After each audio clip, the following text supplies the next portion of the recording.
Hello everyone, कैसे हैं आप सब। स्वागत है आपका हमारी एक और नई यूट्यूब वीडियो में। आज के इस वीडियो में हम डिस्कस करेंगे क्लास 8th साइंस का chapter number 6 that is combustion and flame.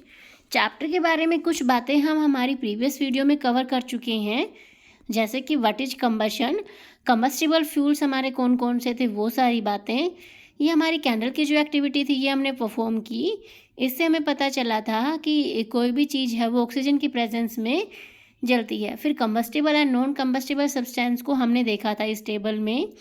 अब नेक्स्ट हमारी आज जो हम स्टार्ट करेंगे वो है एक्टिविटी 6.3। एक्टिविटी 6.3 में बेसिकली हमें क्या बताया गया है। एक्टिविटी 6.3 में बताया गया है कि हमें लेना है एक place a piece of burning wood और charcoal on an iron plate और तवा। हमें इसमें लेना क्या है, एक बर्निंग वुड या फिर चारकोल को हमने लेना है और तवा पे हम उसको रख देंगे। उसको हम कवर कर देंगे ग्लास जार या फिर टम्बलर या फिर ट्रांसपेरेंट प्लास्टिक जार की हेल्प से। हमने एक वुड ली, उसको हमने तवा पे रखा और उसको कवर कर दिया हमने जार की हेल्प से। ऑब्जर्व व्हाट हैपन्स, हमने कुछ टाइम तक उसको ऑब्जर्व किया। The charcoal stop burning after some times, can you think of the reason why it stops burning. अब इसमें बताया गया है कि जो हमारा पीस ऑफ फूड या फिर चारकोल था वो कुछ टाइम के बाद जलना हमारा बंद हो गया है। अब हमें इसका रीज़न बताना है कि ऐसा क्यों हुआ, जलना वो पीस ऑफ वुड या फिर तारकोल हमारा चारकोल बंद क्यों हो गया। अब इसका बेसिकली एक कॉमन रीजन वही है कि जब हम किसी चीज़ पर से ऑक्सीजन की सप्लाई को हटा देंगे तो वह चीज़ हमारी जलना बंद हो जाएगी। यही हमने हमारी इस कैंडल वाली एक्टिविटी में भी देखा था। हमने जब ऑक्सीजन की सप्लाई को पूरे तरीके से कट कर दिया था फिगर सी में, तो फिर हमारी जो कैंडल है वो क्या हो गई थी, बुझ गई थी, जलना वो बंद हो गई थी। अब नेक्स्ट हमारा बताया गया है कि अगर किसी पर्सन के क्लोथ्स में क्या हो जाती है, आग लग जाती है, तो हम क्या करते हैं, तो हम करते हैं कि उस पर्सन को हम कवर कर देते हैं ब्लैंकेट से। कंबल से हमारा कवर करने का रीज़न भी वही है कि हम ऑक्सीजन की सप्लाई को कट कर रहे हैं। Is covered with a blanket और extinguish fire, can you guess why. अब इसका भी हमारा सेम रीज़न है कि हम ऑक्सीजन की सप्लाई को वहाँ से कट कर रहे हैं, इसीलिए हम इस पर्सन को क्या कर देंगे, ब्लैंकेट से कवर कर देंगे। अब now you recall some of your experiences. अब इसमें कुछ एग्जाम्पल दिए गए हैं। Does a matchstick burn by itself, how does it burn. अब इसमें पूछा गया है कि जो एक माचिस की तिल्ली है क्या वो खुद जलती है, खुद नहीं जलती तो फिर वो कैसे जलती है। You must have had an experience of burning a piece of paper. आप में से बहुत सारे बच्चों ने करा भी होगा, एक माचिस की तिल्ली की हेल्प से आपने पेपर को जलाया होगा, बट ऐसा मत करना आप लोग। Does it burn when a burning matchstick is brought near it. हाँ, तो वो पेपर जल जाता है, जब माचिस की तिल्ली को उसके पास लेके जाएंगे तो जल जाएगा। Can you burn a piece of food by bringing a lightning matchstick near it. अब इसमें यही बताया गया है कि एक जलती हुई तिल्ली को हम लकड़ी के पास लेके जाएं तो क्या लकड़ी जलेगी, तो ऐसा पॉसिबल नहीं होगा, लकड़ी हमारी नहीं जल पाएगी, पेपर हमारा जल जाएगा। अब नीचे इसमें बताया गया है कि जब भी हमें आग क्या करनी हो, स्टार्ट करनी हो, जब हमें आग क्या स्टार्ट करते हैं जलाना, तो हम कैरोसिन ऑयल को या फिर किसको, कोल को या वुड को ही क्यों यूज़ करते हैं। ये बहुत सारे हमसे क्वेश्चन किए गए हैं, इनके आंसर्स हमें नीचे मिलेंगे। Have you here of forest fire, क्या आपने जंगल की आग के बारे में सुना है। अब ये फिगर हमें 6.4 में जंगल में लगी हुई आग को दिखाया गया है। अब जंगल में आग क्यों लगती है, उसका भी कोई ना कोई तो रीज़न होगा ना। तो उसका रीज़न है during extreme heat of summer, जब गर्मी के दिनों में बहुत ज़्यादा हीट होती है समर्स में, at some places dry grasses catch fire.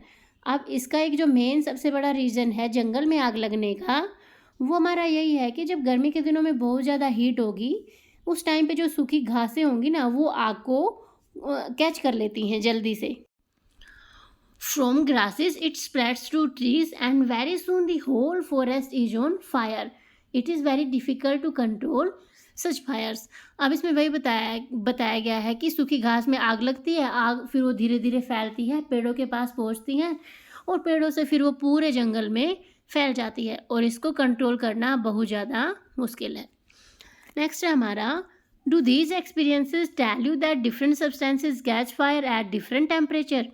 अब ऊपर हमने जितने भी हमारी ये चीज़ें देखी कि लकड़ी को हम माचिस की तिल्ली से नहीं जला सकते, पेपर को जला सकते हैं, कैरोसिन ऑयल को हम जब हमें वुड स्टार्ट करनी हो, फायर स्टार्ट करनी हो सॉरी, तो हम यूज़ करते हैं वुड को, कोल को और कैरोसिन ऑयल को।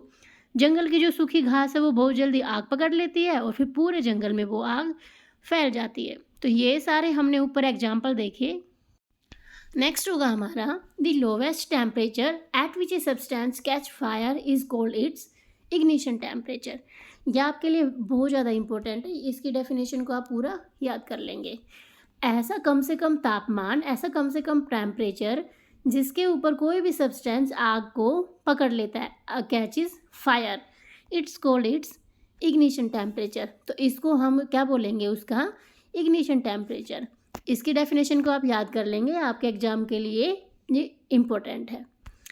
नेक्स्ट होगा हमारा, कैन यू टेल ना why A match stick does not catch fire on its own at room temperature.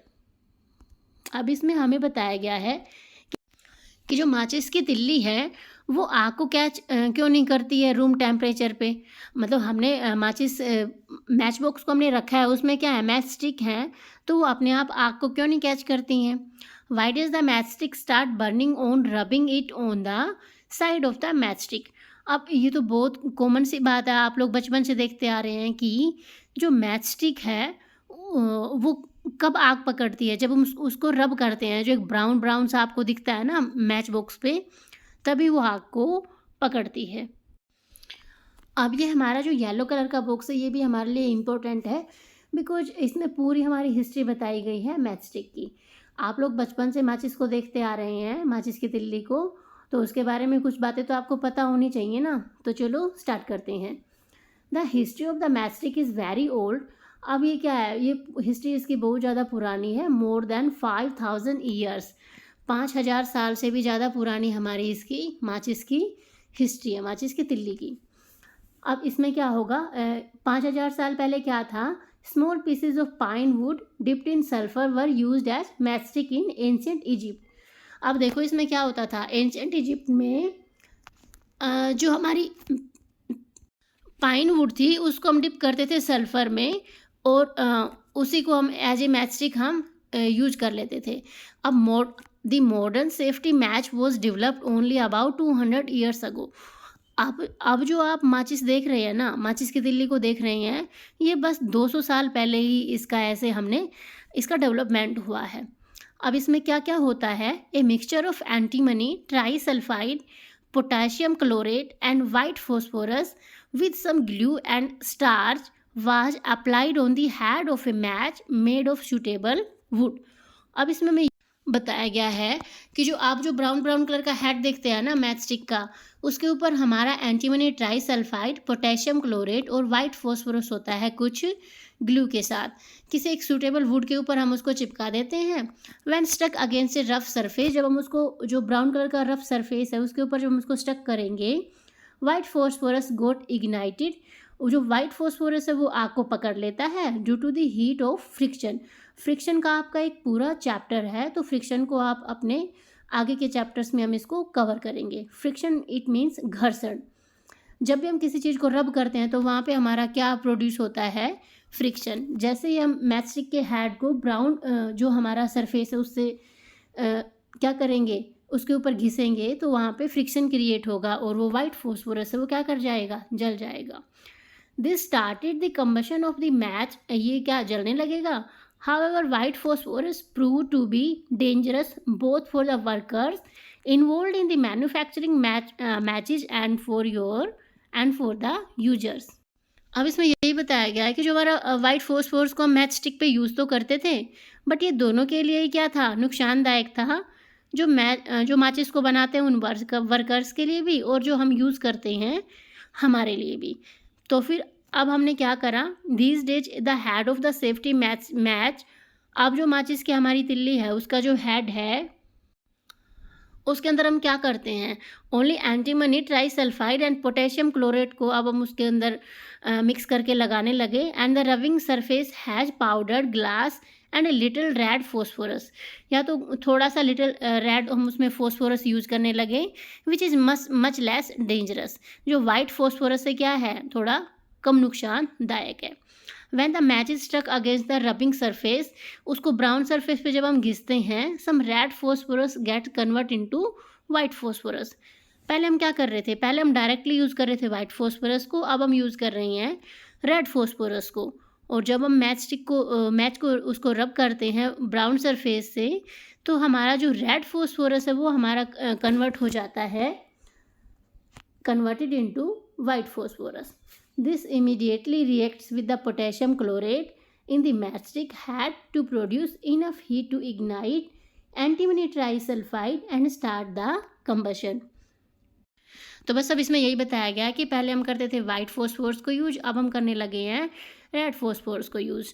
Because वो क्या होता था, जो हमारा वाइट फोस्फोरस था वो डेंजरस था हमारे लिए भी, और जो वर्कर्स काम करते हैं ना इस इंडस्ट्री में उनके लिए भी, इसीलिए हम रेड फोस्फोरस को यूज़ करने लगे। अब आपको याद रखना है कि जो हमारा मेन जो सब्सटेंस है मैचस्टिक में वो क्या होगा, रेड फोस्फोरस।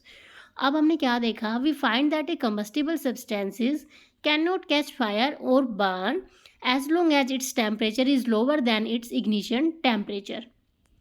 अब इसमें वही बताया गया है कि जब तक कोई चीज़ अपने उस टेम्परेचर तक नहीं पहुंचती ना, जिसके ऊपर वो जल सकती है, उस लोवेस्ट टेम्परेचर तक नहीं पहुंचती, तब तक वो चीज़ क्या नहीं होती है, वो आग नहीं पकड़ती है। Have you ever seen cooking oil catching fire when A frying pan is kept for long on a burning stove. अब आप में से बहुत सारे लोगों ने ये चीज़ अब नोटिस की होगी, जब हम फ्राइंग पैन को ज़्यादा टाइम तक गैस के ऊपर रखते हैं और उसमें फिर हम जीरा डालते हैं, ऑयल डाल के फिर जीरा डालेंगे, तो क्या करता है, आग पकड़ जाता है। Kerosene oil and would do not catch fire on their own at room temperature. अब इसमें यही बताया गया है कि जो कैरोसिन और जो वुड है ना, वो खुद से तो क्या नहीं करते, आग नहीं पकड़ते। ऐसे तो हम कैरोसिन को स्टोर करके रखते हैं हमारी बोटल्स में, वुड भी हम उसको भी स्टोर करते हैं, खुद से तो वो आग नहीं पकड़ते हैं। तो इट मीन्स जब तक उनको उनका इग्निशन टेम्परेचर नहीं मिलेगा, तब तक कोई भी चीज़ आग को नहीं पकड़ेगी। But if kerosene oil is heated a little, but हम उसको थोड़ा भी अगर हीट दें ना कैरोसिन ऑयल को, it will catch is fire, तो वो आग पकड़ लेता है। But if wood is heated a little, it would still not catch fire. अच्छा, अब इसका भी हमारा वही रीज़न होगा कि जो वुड का इग्निशन टेम्परेचर है ना, वो ज़्यादा है as compare to kerosene. Does it mean that ignition temperature of kerosene oil is lower than that of wood? हाँ, इसका यही रीज़न है हमारा। Does it mean that we need to take special care in storing kerosene oil? हाँ, हमें kerosene oil को store करने में हमें ज़्यादा ध्यान रखना चाहिए, बिकॉज उसका इग्निशन टेम्परेचर क्या है, कम है। The following activity shows that it is essential for a substance to reach its ignition temperature to burn. अब इसमें यही बताया गया है कि जो हमारा कैरोसिन ऑयल का इग्निशन टेम्परेचर है वो कम होगा एज़ कम्पेयर टू वुड। अब आप दोनों इनमें से आपसे पूछ सकता है कि दोनों में से किसका इग्निशन टेम्परेचर ज़्यादा होगा, किसका हमारा कम होगा। तो आप बता सकते हैं कि कैरोसिन ऑयल का जो इग्निशन टेम्परेचर है वो हमारा कम होगा, और जो वुड है उसका हमारा ज़्यादा होगा। आज की वीडियो में हम इतना ही रखते हैं, मिलते हैं नेक्स्ट वीडियो में। कैसी लगी आपको वीडियो, कमेंट करके ज़रूर बताना। अच्छी लगे तो अपने फ्रेंड्स के साथ भी शेयर करना और चैनल को सब्सक्राइब करना। Thank you.